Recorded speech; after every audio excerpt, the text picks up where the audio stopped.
Taylor Swift is at the top of it, Benson Boone is at the top of it, Sabrina Carpenter doing very well. We could end up, if we're not careful, in a world where human created music has no value.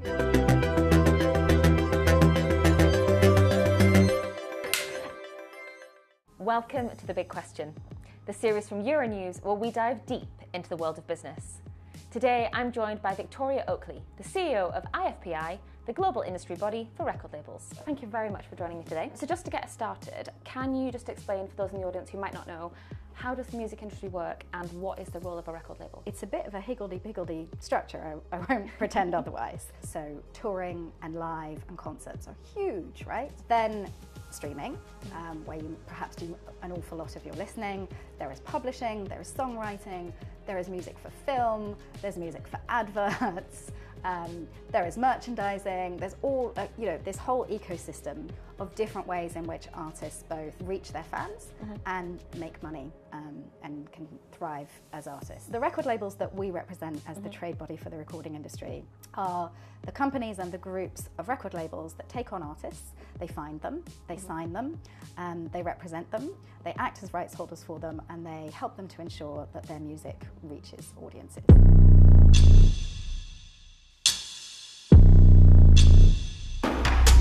At IFPI published your Global Music Report. Can you tell me some of the key takeaways? What are you seeing in this report?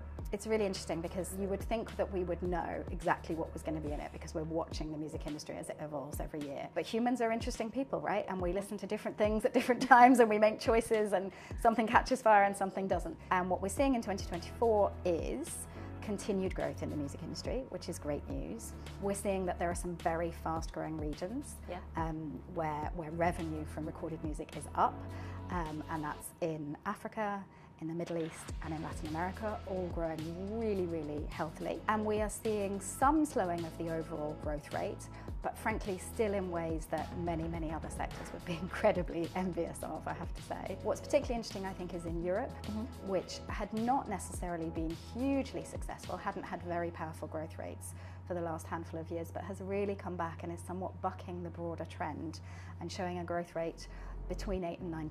Why do you think that is? We've seen a number of things in Europe.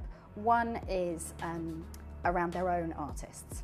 So what's really interesting about most European countries is they consume their own music, often in their own language, more than almost anything else. Okay. So yes, major global artists do very well in European countries, of course they do. They are all expressing a clear preference in sales terms for their own artists in their own language. Looking at the music market in Europe specifically, what are the key revenue drivers here? We've seen an increase in streaming, so in the number of subscribers taking up streaming, which means more people listening to more music more often. And it is the main way in which people are listening to music, which isn't true everywhere in the world. And we've certainly got some markets, for example, Japan, where physical purchases still play a huge role. CDs?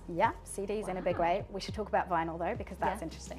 I don't know if I would say vinyl is back and that's, the future and we're all going to stop listening using platforms and start listening with record players instead. But people are buying a lot of vinyls. You've got parts of the world where they always have, certainly in Asia. So in South Korea it's absolutely huge. And actually in other parts of the world where they're listening to K-pop in particular from South Korea, they often buy it first on vinyl. What you also have is a lot of what we would call super fans buying vinyl as a collector's item. Yes.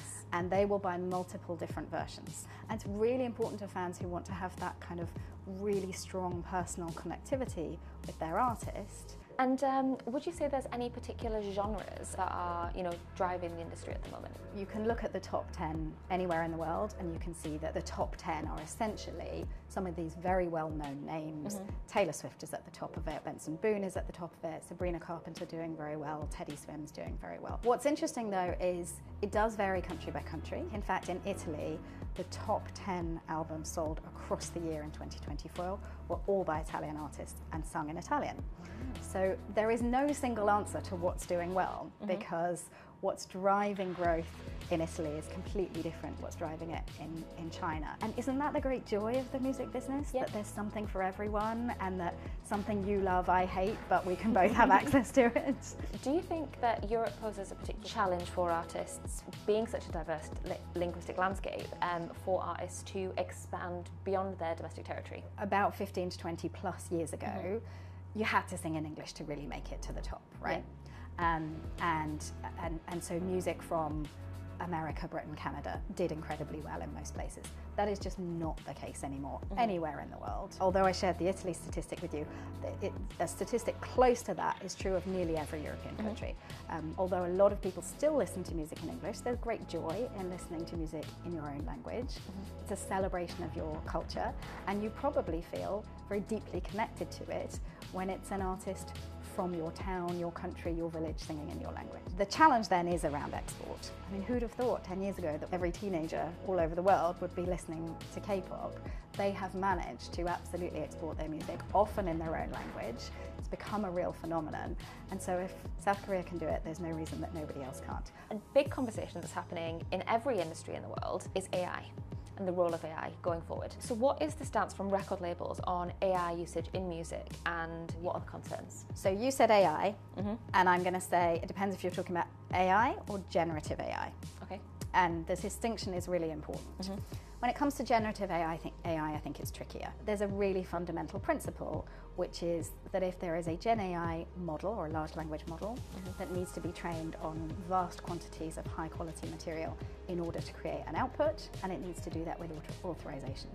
So quite frankly, basic copyright rules, which we have all around the world, need to be applied in a Gen AI world. And the risk here is that if we don't get that right, we could end up, if we're not careful, in a world where human created music has no value. Because if you can just make this slightly rubbish music for free, or as good as, and churn it out, then why would people, either from a business perspective as investors, or indeed as artists, get into the music market?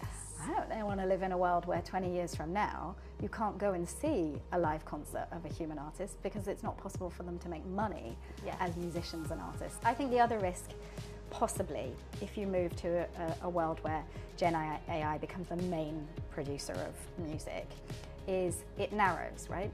And so what happens to all those interesting genres that, you know, maybe a smaller number of people listen to? What happens to folk music? What happens to bagpipe music? What happens to, I mean, maybe there's not a huge audience for these things, but I think the great joy of this democratization of music that we've seen recently is that there is something for everyone, that you can access these types of music, that there is a home for it. And I really don't want to live in a world where that's narrowed and the genres that are perhaps less successful get abandoned. Well, on that note, that's all we've got time for, but thank you so much for your insights today, and thank you for joining me on The Big Question. Thanks for having me.